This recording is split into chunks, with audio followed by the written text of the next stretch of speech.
আজকে কয়েকদিন ধরে আমাদের দেশে আমাদের জাতীয় মসজিদ বাইতুল মুকাররমের সম্মানিত খতিব হযরত মাওলানা আব্দুল মালিক সাহেব, অনেক বড় আলেম, অনেক বড়, সারা পৃথিবী তাকে আহলে ইলম হিসাবে স্বীকৃতি দেয়। আমাদের দেশে তো আমরা হইলাম পোস্টারে আন্তর্জাতিক খ্যাতি সম্পন্ন, আমরা তো হলো বক্তা যারা, তারা জোহরের পর থেকে নিয়ে রাত 2টা পর্যন্ত সবাই আন্তর্জাতিক খ্যাতি সম্পন্ন।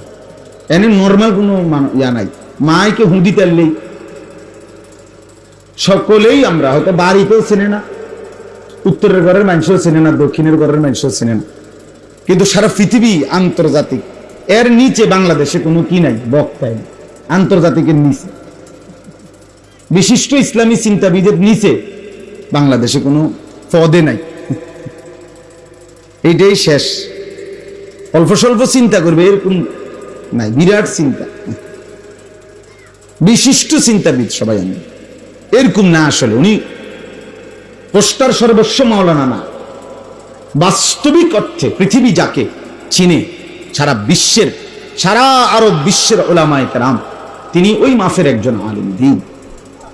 ওনার জীবনী, ওনার ইতিহাস, উনি আরবিতে, উর্দুতে, বাংলাতে সব বিষয়ে সমান পারদর্শী। পৃথিবীর অসংখ্য অগণিত দেশে তিনি আন্তর্জাতিক সেমিনারে ওনার প্রবন্ধ পাঠ হয় আরবিতে। তো তিনি রবিউল আউয়াল মাসে বাইতুল মুকাররম মসজিদে জুমার নামাজের বয়ানে বলছেন স্পষ্ট। এখন এই কথার এক তো বুদ্ধিবৃত্তিক দলিল দেওয়া, কোরআন সুন্নাহ ভিত্তিক সুন্দর করে মার্জিত ভাষায় জবাব দেওয়া, এটা তো একটা ভদ্রতা। কিন্তু অল্প বয়সী নাবালেগ বাচ্চা কাচ্চা যদি চিৎকার চেঁচামেচি করে এত বড় মানুষের বিরুদ্ধে, এটা আসলেই মূর্খতা ছাড়া আর কিছু।